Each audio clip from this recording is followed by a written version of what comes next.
Eh, Baik, Assalamualaikum warahmatullahi wabarakatuh. Di sini kami dari kelompok 5 ingin mempresentasikan tentang klasifikasi gunting batu kertas.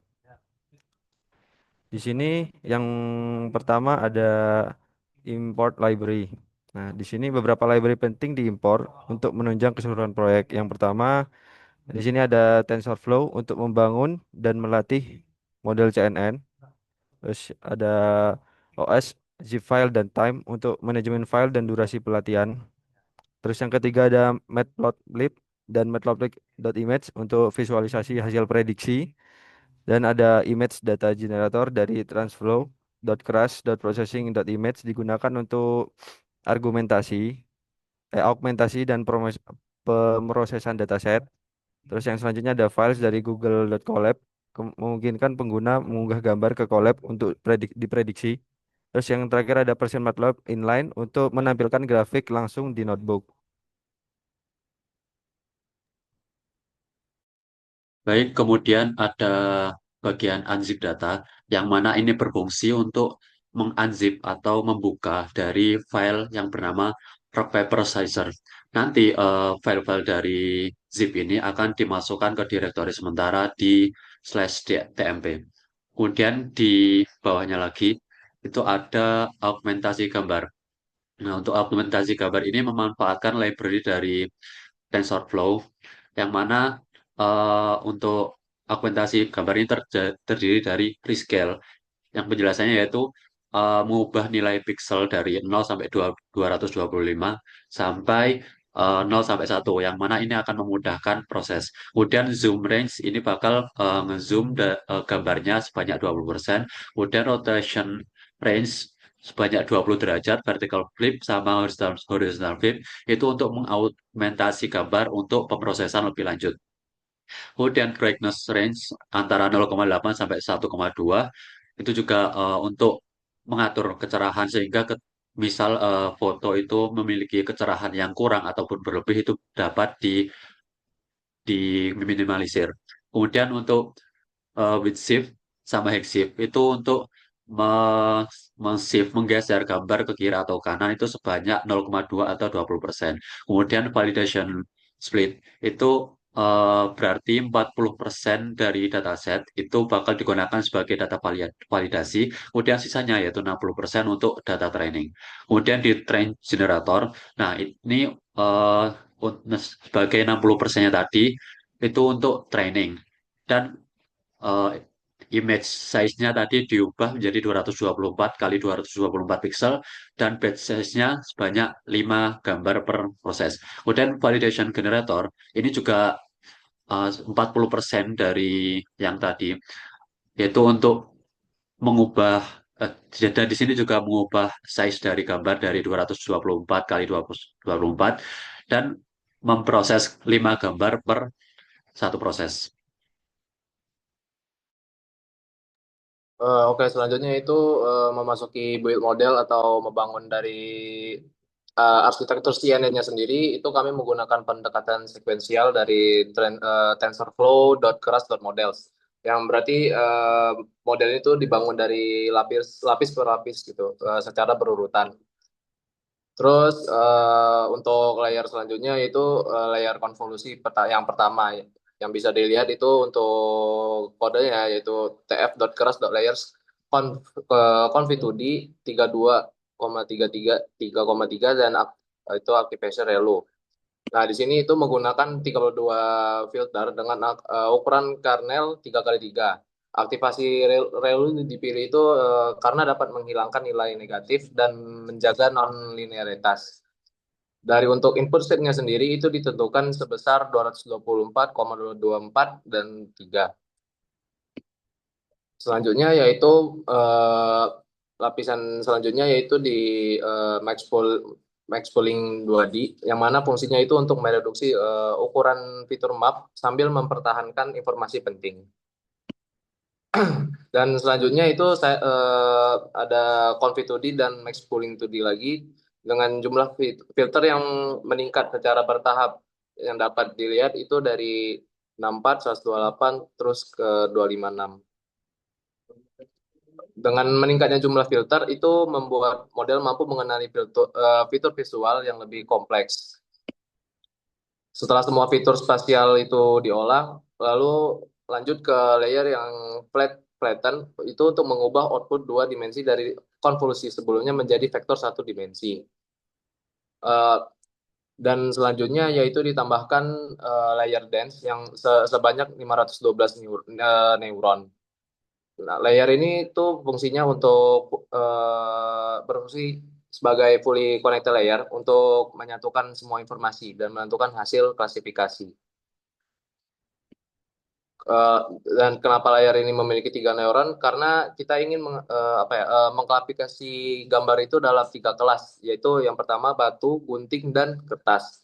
Aktivasi softmax juga dipakai agar output berupa nilai probabilitas yang totalnya itu satu. Selanjutnya yaitu model summary untuk mencetak arsitektur model, termasuk jumlah parameter yang akan di-training.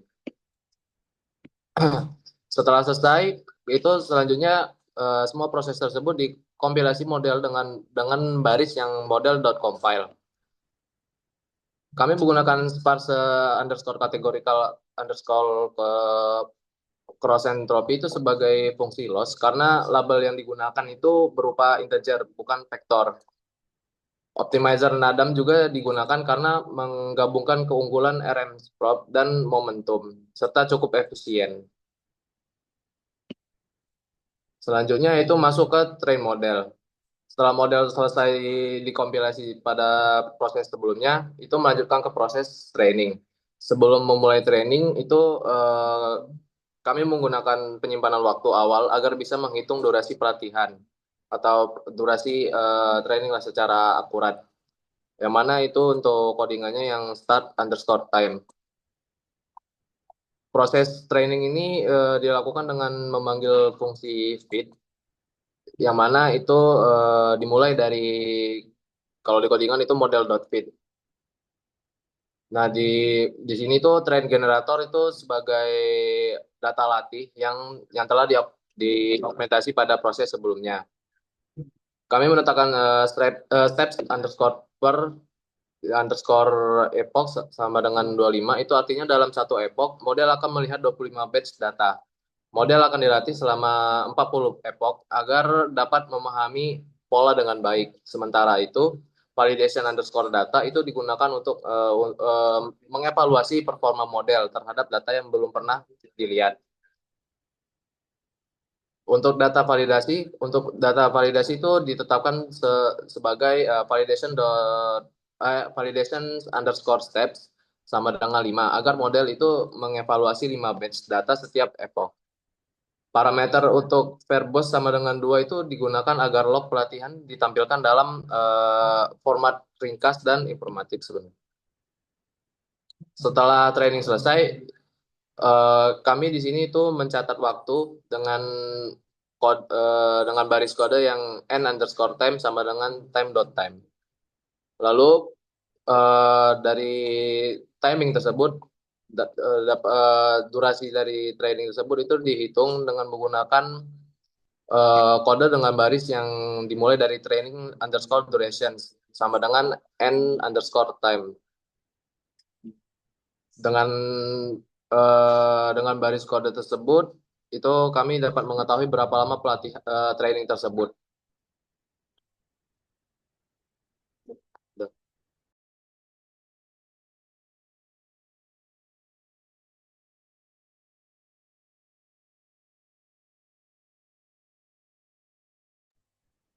Baik, selanjutnya dilanjutkan pada bagian predict picture, di mana pada bagian predict picture ini adalah bagian yang bertanggung jawab untuk memprediksi kategori gambar yang dipilih oleh pengguna. Kode ini memungkinkan kita untuk menggunakan model yang dilatih untuk diklasifikasiin menjadi 3 kategori, yaitu batu, kertas, ataupun gunting. Nah, untuk program-programnya itu yang pertama dari mengimpor library dulu dari TK Tinker Import TK, di mana pada baris ini kita mengimpor kelas TK dari modul TK Tinker yang merupakan library standar Python untuk membuat antarmuka penggunaan grafis. Selanjutnya mengimpor as open file name dari submodul file dialog. digunakan untuk membuka dialog pemilihan file yang memungkinkan pengguna untuk memilih gambar dari sistem file mereka. Kemudian selanjutnya itu terdapat membuat jendela dari graphic user interface, di mana di sini kita membuat instance dari kelas TK dan segera selanjutnya tindakan ini bertujuan agar hanya dialog pemilihan file yang ditampilkan kepada pengguna tanpa menampilkan jendela utama yang kosong. Kemudian selanjutnya itu terdapat pemilihan gambar. Kemudian selanjutnya terdapat pemilihan gambar, di mana pada pemilihan gambar ini dilakukan fungsi as open file name yang membuka dialog pemilihan file. Pengguna dapat menavigasi ke lokasi gambar di komputer dengan memilih judul dialog ditentukan dengan parameter title yang memberikan instruksi kepada pengguna. Setelah gambar dipilih, path gambar tersebut disimpan dalam variabel path. Kemudian gambar dimuat dan diubah ukurannya. Di sini kita menggunakan fungsi load image yang ada di modul image untuk memuat gambar dari path yang telah dipilih. Kemudian gambar tersebut diubah ukurannya menjadi 224 kali 224 pixel yang merupakan ukuran yang diharapkan oleh model ini. Proses ini penting karena model dilatih dengan gambar berukuran 224 kali 224 pixel sehingga gambar yang dimasukkan harus memiliki ukuran yang sama. Kemudian selanjutnya mengkonversi gambar ke array. Setelah gambar dimuat, kita mengonversikan menjadi array NumPy menggunakan fungsi image to array. Konversi ini dilakukan memerlukan input dalam bentuk array untuk melakukan prediksi. Selanjutnya kita tambahkan dimensi batch, di mana pada baris yang np expand dims itu menambahkan dimensi baru ke array di posisi 0 yang dapat mengubah bentuk array dari 224,224,3 menjadi 1,224,224,3. Penambah dimensi ini supaya model dapat memproses gambar sebagai satu batch. Model TensorFlow mengharapkan input dalam bentuk batch yang bahkan jika kita hanya memproses satu gambar saja. Kemudian melakukan prediksi, di mana kita menggunakan model yang telah dilatih untuk memprediksi kelas gambar yang disiapkan menggunakan fungsi predict dengan mengembalikan array yang berisi probabilitas untuk setiap kelas.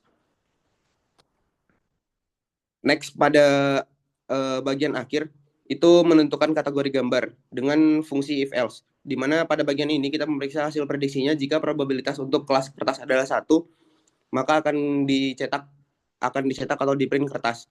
Jika probabilitasnya untuk kelas batu adalah 1, akan di print batu. Dan jika probabilitasnya untuk gunting adalah 1, akan di print gunting. Lanjut pada kesimpulan, program ini berhasil membangun model klasifikasi gambar untuk permainan batu gunting kertas menggunakan CNN dengan TensorFlow. Model ini mencapai akurasi yang memadai setelah pelatihan 40 epoch dengan augmentasi data untuk meningkatkan generalisasi. Sistem juga menyediakan antarmuka prediksi gambar baru melalui GUI sederhana. Untuk tantangan dan solusi yang dihadapi, yang pertama ada keterbatasan data, yaitu dataset asli terbatas dan rentan overfitting. Terus solusinya itu augmentasi gambar dengan image data menggunakan zoom rotasi, flip, dan penyesuaian kecerahan untuk memperbanyak variasi data. Untuk tantangan yang kedua itu ada kompleksitas model. Untuk masalahnya itu yaitu arsitektur CNN yang dalam 5 lapisan konvolusi berisiko overfitting dan memerlukan sumber daya komputasi besar. Solusinya yaitu penggunaan dropout tidak diterapkan. Sebagai gantinya, augmentasi data dan pembagian validasi 40% membantu mengurangi overfitting. Untuk yang ketiga yaitu tantangannya prediksi real time. Logika prediksi asli tidak akurat karena model adalah probabilitas. Solusi yang diusulkan yaitu menggunakan if else ditambahkan dengan else untuk bagian guntingnya. Perbaikan ini memastikan prediksi sesuai output softmax. Untuk yang keempat yaitu tantangannya optimasi pelatihan. Masalahnya yaitu pelatihan 40 epoch dengan batch size kecil memakan waktu lama. Solusinya yaitu tingkatkan batch size misal 32 untuk mempercepat konvergensi. Gunakan callback early stopping untuk menggantikan pelatihan jika akurasi validasi stagnan. Sekian presentasi dari kelompok kami. Apabila ada kesalahan, terima kasih. Assalamualaikum warahmatullahi wabarakatuh.